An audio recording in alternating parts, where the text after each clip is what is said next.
Hello, everyone, and thank you for joining us to learn how to simplify your international shipping and grow your business. I'm Rob Zaleski, Product Marketing Manager for ShipStation North America, and I'll be your host today. We'll be getting started in just a few minutes, but I'd like to start with a few housekeeping items for those of you who have already arrived. This webinar will be recorded, and we will be sending out a recording soon after the webinar. If you have any issues during the webinar with sound or video, try exiting out and coming back in. That oftentimes fixes those issues. Also, now is a good time to close down any other web browsers you have open, chat apps, Netflix, Hulu, or anything else that might be zapping some of your internet bandwidth. We have a lot of great content today, and you're not going to want to miss any of it. If you have any questions, please feel free to submit those in the Q&A box. We'll get to as many as time allows at the end of the webinar. And while you wait for others to file in, why don't you share in the Q&A where you're located and tell us one of your main questions or concerns around international shipping. We'll be getting started in just a minute or two to let some of the last minute people in, and so just hang tight.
All right, I think it's about time to get started. So once again, hello everyone, and thank you for joining us to learn how to simplify your international shipping and grow your business with ShipStation.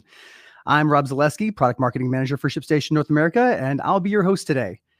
Now let's go over just a couple of housekeeping items for those of you who just arrived. A reminder that this webinar will be recorded, and we'll be sending out a recording soon after the webinar. If you run into any issues during the webinar with sound or video, try exiting out and coming back in. Oftentimes that'll fix those for you. Now is a good time to close down any other web browsers, chat apps, Netflix, Hulu, or anything else that might be zapping some of your internet bandwidth. There's a lot of good content today, and you're not going to want to miss any of it. If you do have any questions, which I already see some of you are taking full advantage of that, please feel free to submit those into the Q&A box, and we'll get to as many as time allows, either during the webinar or at the end.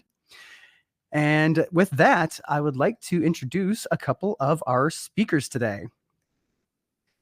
First, we have Rigo Gonzalez, who is a solutions engineer here at ShipStation. Rigo specializes in merchant development with a focus on international shipping and e-commerce. He loves educating our customers about global shipping landscape and helping them set up for success. We also have Shay Felix, who is Vice President of GlobalPost. With years of implementing global business solutions under his belt, Shay brings distinct insights into the world of shipping. He has experience in strategic planning and tactical execution, as well as cross-border trade and logistics. And he is here to inspire and empower small businesses to take their services global. So let's go over what we're going to talk about today. So introductions out of the way, we're going to start off by talking about why it's a good idea to go international. And we'll go through some of the pitfalls and benefits of that. We will introduce GlobalPost and have Shay talk a bit about how GlobalPost helps merchants ship internationally and easily. And then we'll close with a Q&A with attendees and get to as many of those as we can at the end. So the big question is, why should you ship internationally? But before we even get to that, I'm going to talk a little bit about some of the understandable hesitation right now in the current climate of e-commerce shipping. And some of our new benchmark data that we pulled here in April clearly shows that there is hesitation. When we polled back in November, 4% of respondents said that their strategy was solely focused on the domestic market and they had no plans for expansion. That number has now jumped to 28%.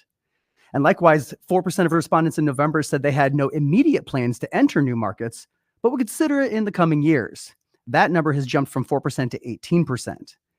And then if you look at the flip side of that, 44% said that they were actively considering expanding into new markets in the next 12 months.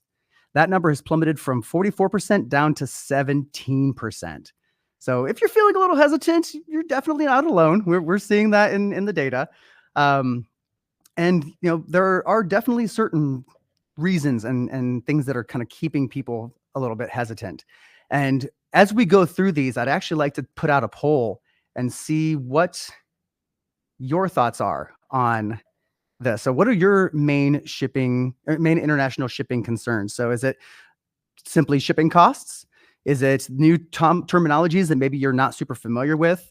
Is it the new, very highly visible topic of tariffs? Is it the speed and customer expectations of how quickly a package should arrive? Or is it more along the lines of localization and the ability to offer support and services to people all over the globe? So as we kind of dive into these, I'd love to see some of the results from your perspective. But additional costs is the first one we have on the list. And while the perception of higher shipping costs can be a top concern, they're definitely not the only concern. Additional costs like duties and taxes also turn businesses away from international expansion.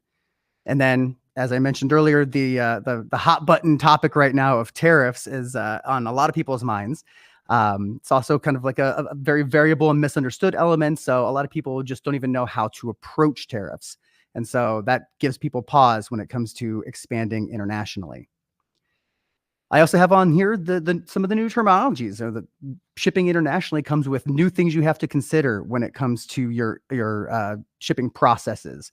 And I'd actually like to bring in these two experts because they're smarter than I am and talk a little bit about like what some of these things are. So Rigo, first one I want to talk about is customs forms. Can you give a little bit of idea of what customs forms are used for and kind of how they are part of the international shipping landscape? Yeah, absolutely. I appreciate that. Rob, just at a high level, a customs declaration just lists all the items within a shipment when that shipment crosses international borders. So customs agencies require customs forms to help them regulate the flow of goods in and out of each country. So it is country dependent. So one of the great things about ShipStation is it will automatically create customs declarations for orders that import or are created with an international shipping address. And we'll show a little bit more about this in the demo a little bit later. But most of this information is electronically sent after the shipping label has been generated, so it keeps things nice and easy for our merchants here. Yeah, definitely. Yeah, it's really nice to have something that can be more easily populated through the platform. Another one thing that I want to talk about, Shay, if you can chime in on this, is HS codes. Can you explain, first of all, what does HS stand for codes, and how is that used in international shipping? Yeah, Rob. So harmonized system code. So, basically a tariff code. So I see the results on the from everyone concerned about tariffs. So a tariff code is typically a 6 to 10 digit code that helps describe your goods so they can be properly assessed through customs and understand what is needed to clear your goods into another country. So if you look at my shirt, it's not just a shirt. It's 100% men's cotton polo shirt. You want to be as descriptive as possible within the tariff code so that it can be assessed properly for duties and taxes. The more vague you are with the description of your good, limits how your goods will clear across the border or maybe even get assessed incorrectly going across the border. Surprisingly, we do find that a lot of merchants aren't providing tariff codes with their orders, which is a concern because you really want to try to give as much information as possible about your goods when they clear the border to expedite the clearance process and ensure they're being taxed properly. So a tariff code, it has a little bit of research up front. There's plenty of free tools out there you can get to look up your item by description and figure out what the tariff code is. But yes, harmonized system code, typically 6 to 10 digits. Excellent. Thank you for breaking that down. Yeah, it's very important to make sure that you're giving as much information as possible so you're avoiding delays. And I really appreciate the insight on that. Another thing that we want to talk about is duties and taxes. Rigo, can you give us an idea of what are duties and taxes when we're shipping internationally? Yeah, absolutely. And it looks like, according to the poll, this could probably fall under shipping cost, right, as a total. But essentially duties and taxes, but duties are fees that are imposed by customs authorities on imported merchandise.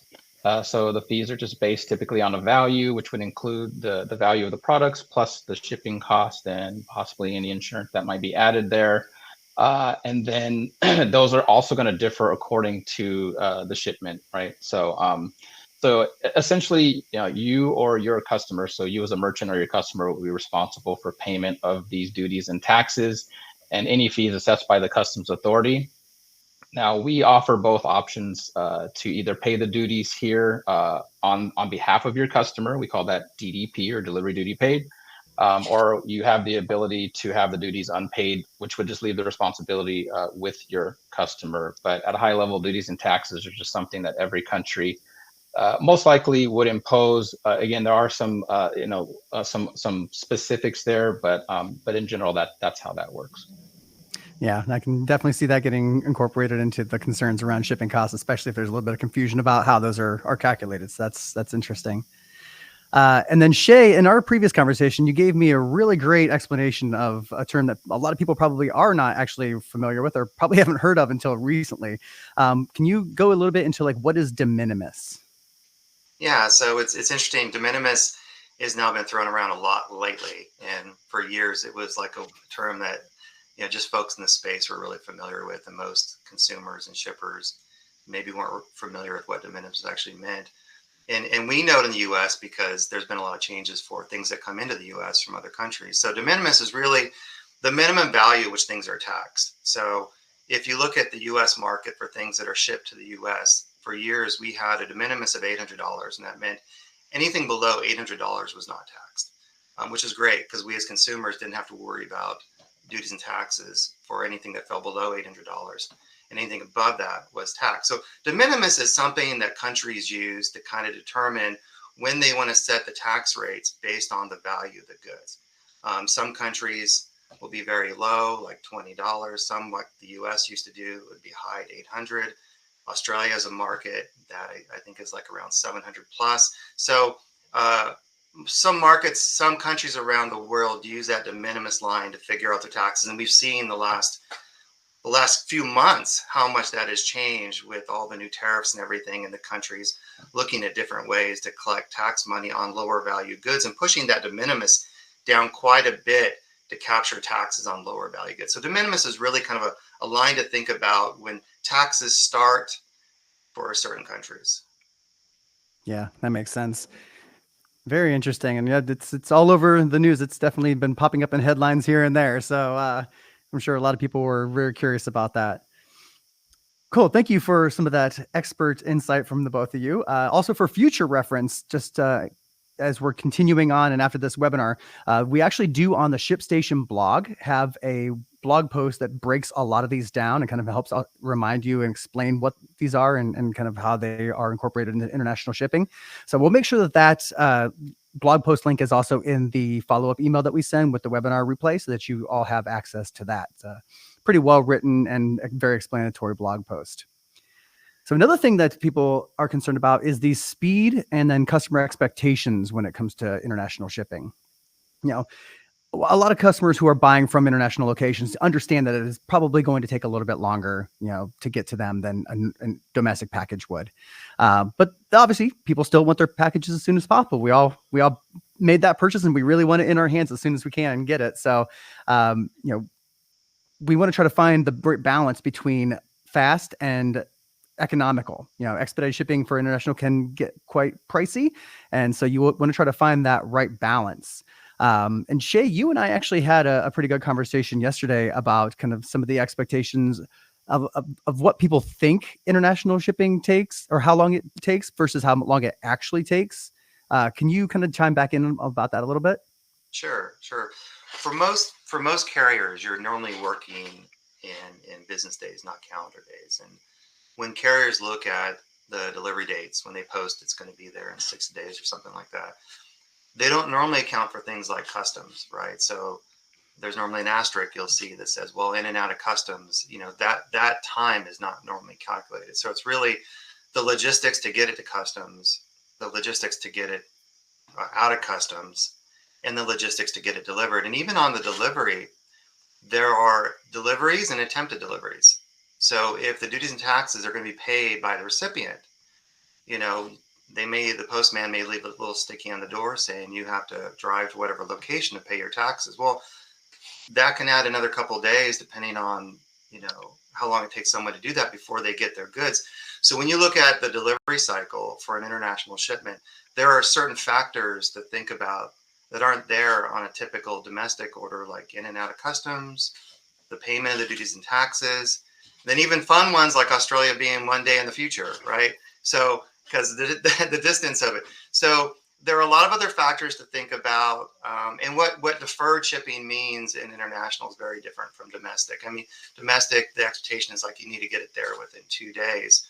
Well, those are really expensive shipments in the international world. So typically international shipping, you'd like to get it there under a week, but some will spill over into a week and a half. But just remember when you're dealing with international shipping, it's normally, business days, not calendar days.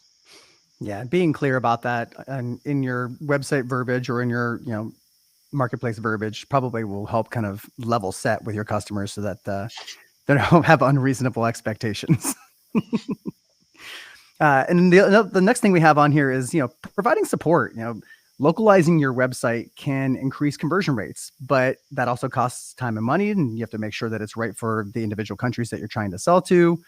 And with time zone differences, businesses don't typically have the resources to offer support services, to the other side of the world. But like when you think about this, think about it in the respect that you don't have to try to sell everywhere internationally. Just kind of start somewhere. We got some recent data from Jungle Scout that said over 20% of Amazon sellers also sell internationally, those who sell in the US. So like some good places to start are going to be places like Canada, UK, Australia, the ones that are kind of already used to ordering from the US, to help you understand or to help you better set those expectations and communicate the important parts of your e-commerce processes.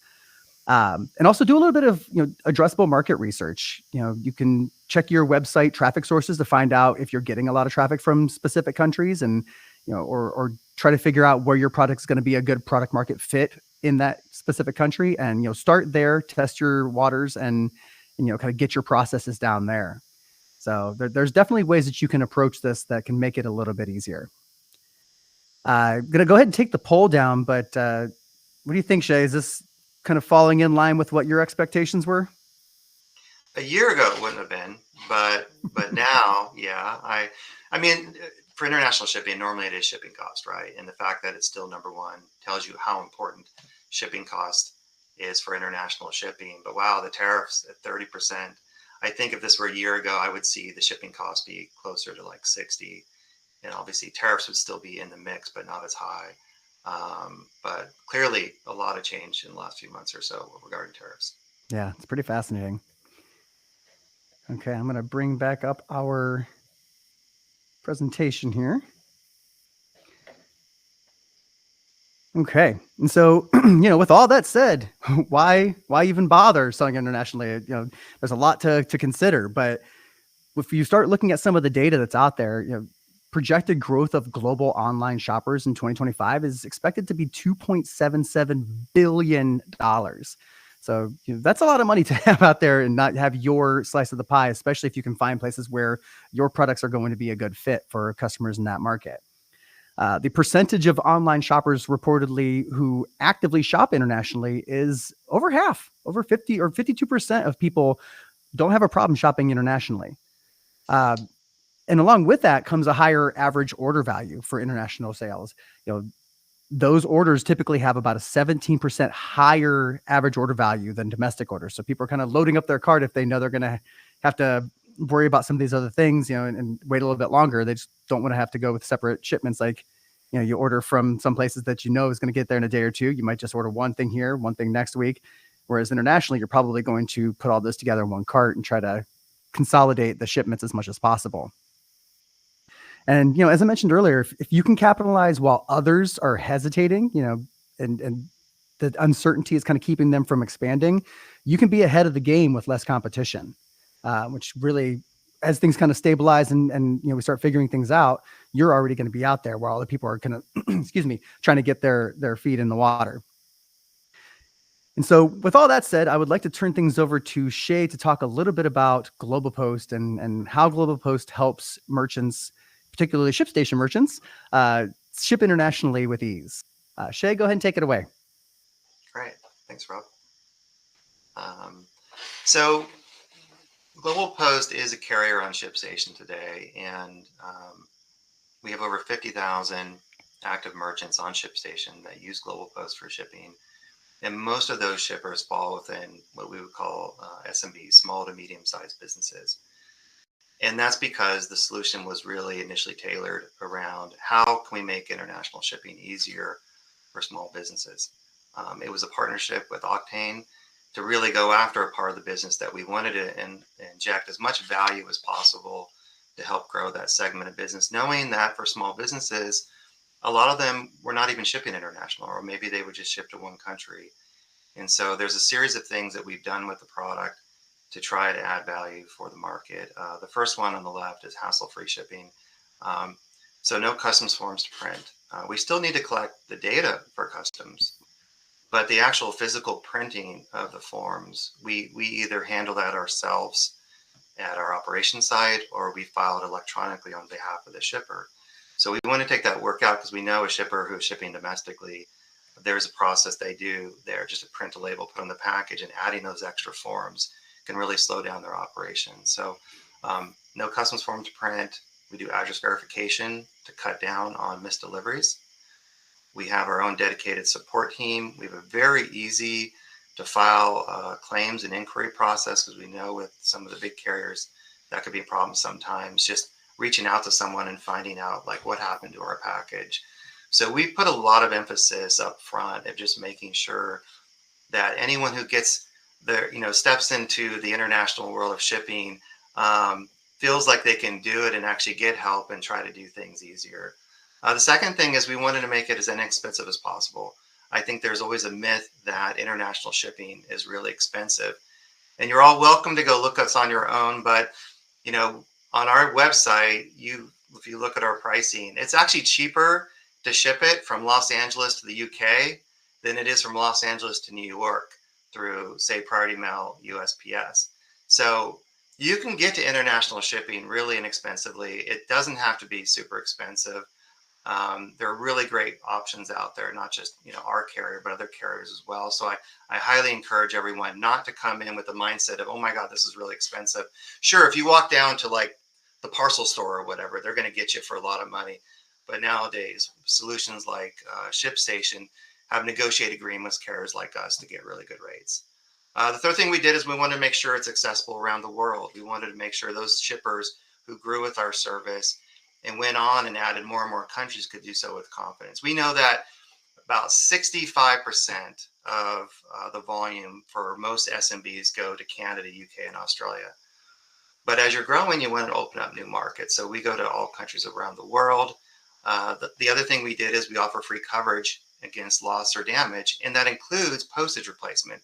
So if you ship something under $200 and there's something wrong with the shipment, you're not just going to get your money back on the shipment, you're actually going to get the postage as well. Because we want to make sure that there's no issues with your shipment. Whatever happened, you can get your money back. The next one is duties and taxes. And so I'm going to throw out a couple of terms for you guys. You have something called DDU and something called DDP. DDU is duties delivered unpaid, which is when the recipient pays. You have DDP, which is when the merchant pays the duties and taxes. We offer both options to make it as easy as possible. And we even offer on the DDP side something called a flat fee, where you pay $9.95 and up to a certain value, all your duties and taxes are covered for certain markets. So again, we want to try to demystify as much as possible the issues of international shipping and make it easier for you. And finally, as much as we do focus on the smaller shippers, we did introduce a consolidation product for those shippers that have enough volume. We'll come pick it up for you. You could actually drop it off to us. You could ship it in yourself, in your own container.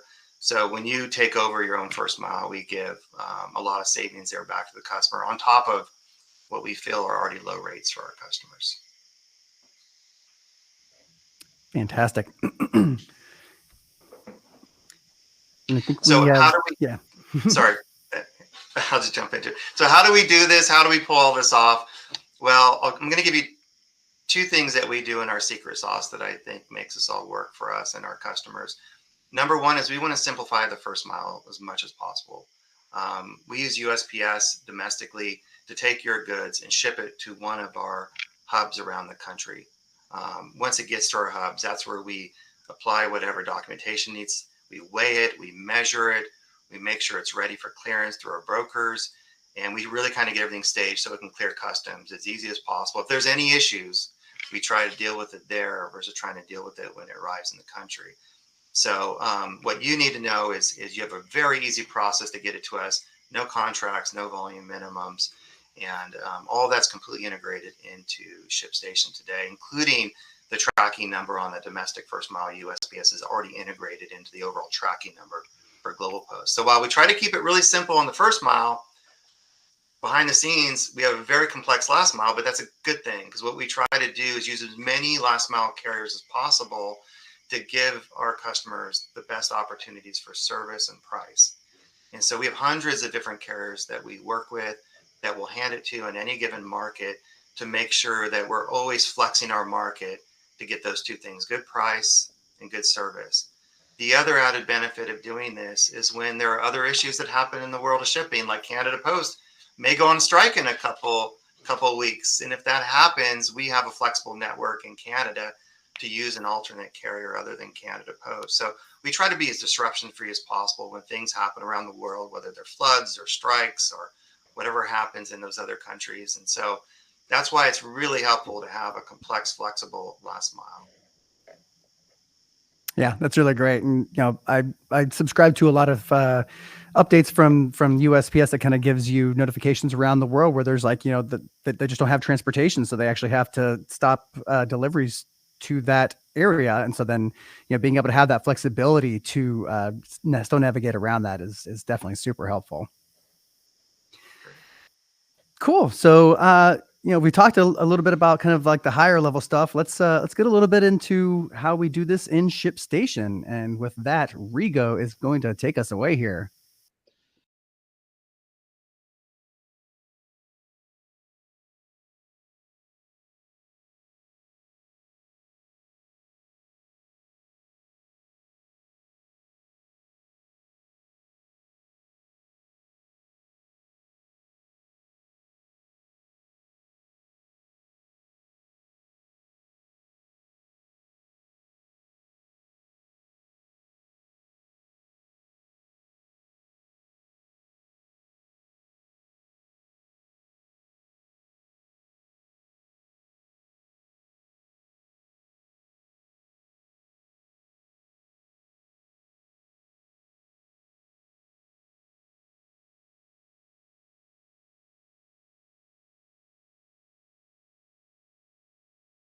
The next thing I'm going to show you. I think I don't think anybody can actually hear you. Uh-oh. You guys can hear me? Yeah, I can hear you because we're from backstage. But I think when we put the video on, it's actually. So let's try that again. See if this. Trying to figure out if I can actually keep you on stage when we play the video.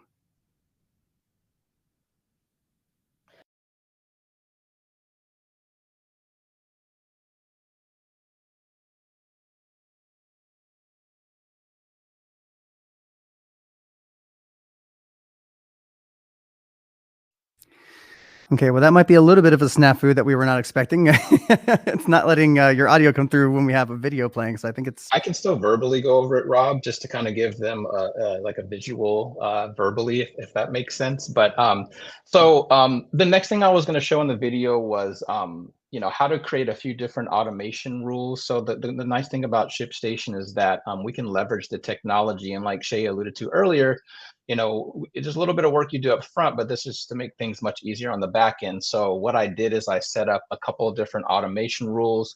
One, to leverage our GlobalPost standard product. So what this rule says is that for any shipments that come in that are labeled as international, essentially, that we would have GlobalPost automatically selected upon import of that order. So that way that service is chosen automatically. So that way you don't have to manually do anything. And then the second rule that I set up was something that would leverage our GlobalPost Go product, which is a delivery duty paid option. And in that rule, what I said is that if for orders that are importing, but I also wanted to make sure that it was only for Canada and Australia, for my business, that we would select GlobalPost Go as the actual service used instead of GlobalPost Standard. So this is all automated. So this way you don't have to manually do anything. Yes, you can manually do it, but this just makes things a little bit more simple for you. And so that DDP, the duties paid, that means that the duties is actually included into the cost of the initial shipping, right? That means that the end user doesn't have to pay for it. Exactly. It will be a fully landed package for your customer. And then we have a few different ways to do it, but we either bill your account for the duties and taxes once that's known, or our GlobalPost Go product actually has those already kind of baked into the cost at when you create the shipment. So we have a few different options there, but ultimately the customer, your customer, would not be responsible for those. Cool. Yeah, we had a couple of questions come in through the Q&A about that, so that's really good to know. Yeah, hopefully that addressed some of those. And then the other thing that I showed in the video was just at a high level, we can also include some constants, things like like certain countries like the UK, as a shipper, you're required to maybe remit some taxes and some other things like VAT. In the EU, they call it import one-stop shop, or IOSS. Like, you can input these numbers in ShipStation, so that way when you create a shipment, it will automatically always append those numbers. So again, you don't have to do it manually. So really everything that we're kind of talking about here is for you to be able to just automate things and just make it more simple for your shippers. And then lastly, I showed how to just create a preset that you can use these when you're creating a shipment that could have certain things already in place, such as the weight, the dimensions, the package type, things of that nature. And then that way you can just apply a preset when you're creating an order. That way you don't have to manually enter. So if you see there's a pattern here, everything we do is really just trying to get things automated for you. But ultimately, we as a team here can help you get these things dialed in. And ultimately, it's just all to make this really simple for you guys to get started with GlobalPost. Yeah. Great. That's awesome. Yeah, we're getting a lot of questions, some of which are like hyper specific, which we may not be able to address on the webinar here, but do know that we'll be taking some of these questions and sending them to our support team and taking a look at them ourselves. And if there's some specific things we can help, specific use cases we can help with, we'll definitely be giving you a response and trying to help you out there. And then thank you for that, Rico. That was super helpful. Unfortunately, I'm bummed we didn't have the video, but that's definitely something we'll know for future reference.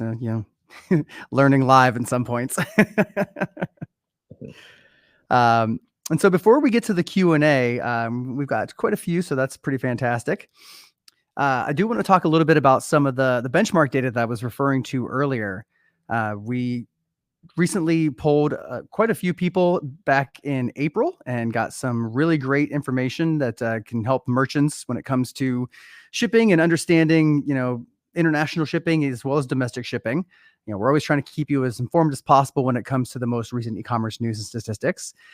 Some of the big takeaways from this report are why 69% of consumers will switch brands for better delivery options, how rising costs are creating a new value-driven market, the surprising delivery priorities across different generations. So if you're selling to Gen X versus Gen Z, those expectations may be very different. So knowing that can help you properly accommodate your demographic. And we're also going to be dropping 4 proven strategies to maintain revenue despite market changes. So if you want to get first access to this report, you can feel free to scan the QR code that's on your screen or go to the URL that's below the screen. We'll also include a link to this in the follow-up email so that you have it at the ready. But there's a lot of really great stuff in this. We've spent a ton of time putting these reports together. And our goal for these is to help you better sell to your customers and be prepared to match the expectations that are out there currently in the industry. And so with that, we are at our Q&A. Looks like we've got a few minutes left here to cover some of those things. So one question that came in, and Shay, I'll kick this over to you. Is it a different process shipping from Canada, say, to the USA versus US to Canada when you're using GlobalPost? We do have GlobalPost in Canada. It's a very similar solution.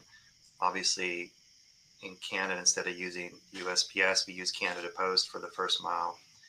And then we don't have the same type of hubs in Canada. We have fewer hubs in Canada, but the solution is very similar.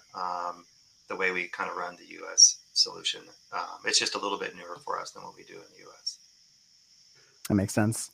Also, I want to give a little bit of a shout out. I see a lot of my fellow Midwesterners. I'm here in Austin, but I'm originally from Ohio, so it's kind of cool to see some Canton and other Ohio and Michigan. So shout out to my people. Let's see. So is there a way kind of to know the cost the customer is to expect when shipping a package internationally? I think we kind of touched on that a little bit earlier. Can we kind of reiterate on that? What's the question again? Sorry. So is there any way to know what cost the customer is to expect when shipping a package internationally? I'm assuming that's related to duties and taxes, maybe, not just the cost of shipping. I think so, yeah. Yeah. So for duties and taxes, the key thing is getting a tariff code. So in order for you to unlock what your duties and taxes are going to be, the first step is you really want to get the tariff code. So if you go to GoGlobalPost.com, we have a free tool. A lot of other sites have a free tool. You can put in a description, like I mentioned earlier, 100% men's cotton t-shirt, and you're going to get like that 6 to 10 digit code. Once you get that code, then you can input that code to see what the duties and taxes are. Now, remember, it's variable. So it's variable based on the value of your goods and a few other factors. So while you can get the tariff code generally done in advance, the actual duties and taxes will differ based off of the actual value of the good that you're selling and what that cost. But those you can do in advance, and those you should, especially if you're going to pay the duties and taxes on behalf of your customer, you should make sure you know what that is so that that money is collected from them and shipping and handling before the transaction is closed. That way you're not losing out on that money. Yeah, that totally makes sense. I'll add something too, Rob, on that as well. So in addition to those duties and taxes, if you also want to show cost of shipping in cart, depending on the cart, we have some abilities in ShipStation to send some of that info back to your cart. It's called send rates to checkout. So that we can, that would be, compatible with things like Shopify, BigCommerce, WooCommerce. So if you're using one of those marketplaces, we can also show those rates and we can make adjustments so you can, kind of dial in what you want to show, but just know that that's available too. Yes. Thank you for that. I almost forgot about that, Rigo. That's a great call out. I think this kind of relates to something we talked about earlier. So this person is asking a question about filling in customs information with the sold price as opposed to the value that is shown. I think it kind of relates back to the accurate number that you were talking about earlier, Shay. Do you have any recommendation between the sold price versus the declared value? So you want to use the actual sold price, and that's what customs is looking for. I would say of the biggest issues we have clearing goods, it's all centered around value. And if customs sees like a really low value, so believe it or not, we'll have some people that may just default everything to $1. And so customs will see that and they'll hold the package and they'll even hold all the packages coming from that shipper regardless at that point. And then we have to kind of get the actual value from the customer. So customs wants to see in B2C, they want to see the actual price that you sold the package at. And in some situations for some countries like Japan, they'll even want the web URL from where you sold it so they can go in and validate it and make sure it's accurate. So every country is a little different in how they go about this. But the bottom line is, even though your buyer may be begging you to lower the price so they have to pay less taxes, you're introducing a lot of heartache for yourself and customs if you do that. You want to be as accurate as possible, and you definitely want to use the sale price that you sold it at. Yeah, that's a great tip. Just anything you can do to keep that from getting backed up and stuck. Shay, this is an interesting question. So if I ship packages using GlobalPost, is there a local station or drop-off service? Not exactly, because what we do is we use USPS for the first mile. So when you print a GlobalPost label, you're actually printing a USPS domestic label, and you can hand your shipment to anywhere that USPS is located, or you can include it with your domestic orders. That's why we use USPS for the first mile, is we want to make it as easy as possible for you to inject your package into the USPS network, and then that will be delivered to one of our 9 hubs around the US. So if you're in LA, we have 3 facilities in LA, so it's going to get there pretty quickly. But you're using USPS to get there. That way, you don't have that friction of just like having like one store, in the entire state of California, and you got to figure out how to get there. Now, for larger shippers, we do allow them to work with us directly at our hub, and they can actually drop off packages directly. But for that 50,000 smaller customers we work with, all of them are pretty much using USPS First Mile, which is accessible anywhere that USPS allows you to drop off packages or pick up. That totally makes sense. This is an interesting question, and I think I might know the answer, but I want to get your input on it, Shay. So they're asking about classifying name brands and knowing if that name brand is allowed in specific countries. Would it be more the material, or is there actual name brands that they have to worry about? There could be, and that one's a little harder because you may not get that in some of the tools I mentioned earlier. I would say for something like that, that's where it, again, not to keep coming back to touting GlobalPost, but our sales reps, can work with any of our customers that if they have a specific clearance question, we can get that set in advance and actually get those questions answered for you before you start selling and ultimately shipping. So if you do your research and you feel comfortable that you've gotten the answer you need, then great, start shipping. If it's something more complicated, like the ingredients, like there'll be some things, like if you're shipping, I don't know, like the health powders, like supplements and stuff like that. Some of those, like to Brazil and other countries, it can get down to the ingredients. And if you pass that ingredients, 250 milligrams of X, then it's going to be prohibited to that country. So if you run into some of those issues, you want to work with a carrier that can actually pre-classify your products and make sure that you're getting those answers before you've sold the product and you run into issues and now they're held up or you got to have them sent back, which is kind of a mess. I would say that's a very small, not small, it's a much smaller percentage of the time you'll run into those issues, but it's not fun when you do. So that's why you'd probably, for something like that, you'd want to work with someone who can actually get those answers for you. Yeah, that definitely makes sense. There's a good question. It's like, I don't actually ship a ton of volume. Is it still worth selling internationally? It's a great question. Of course, I'm in cross-border, so to me, the answer is always yes. But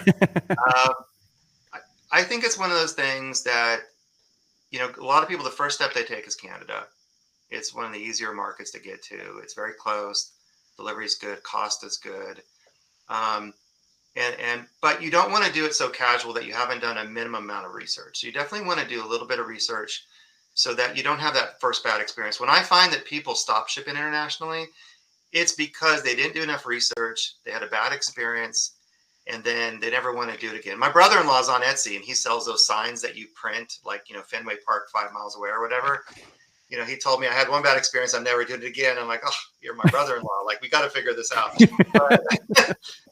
So I think if you're looking to grow your business, it's another way to unlock revenue because you're going to get more value per order.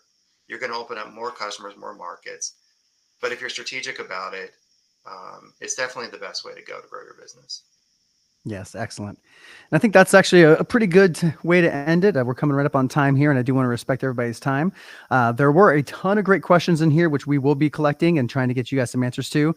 As a follow-up with this, not only will I make sure that we include the replay of this webinar in the email, but a link to that report, as well as I'll upload that video that Rigo so lovingly recorded for us to our YouTube channel and make it available to everyone so that you can kind of see the steps that he walked through, possibly even while you are kind of replaying this and maybe walk yourself through it, as well as some knowledge-based articles that relate to some of these things as well, to try to help equip you guys with as much as possible, since that didn't work from a logistical standpoint. So thank you so much for joining us. Keep an eye on your email for the replay email. Thank you, Shay and Rigo, for giving us your time. This is, I believe, a super helpful webinar. And to the international shipping. And hopefully we'll see you guys in the next one. Thanks so much, everyone. Thanks, Rob. Thank you.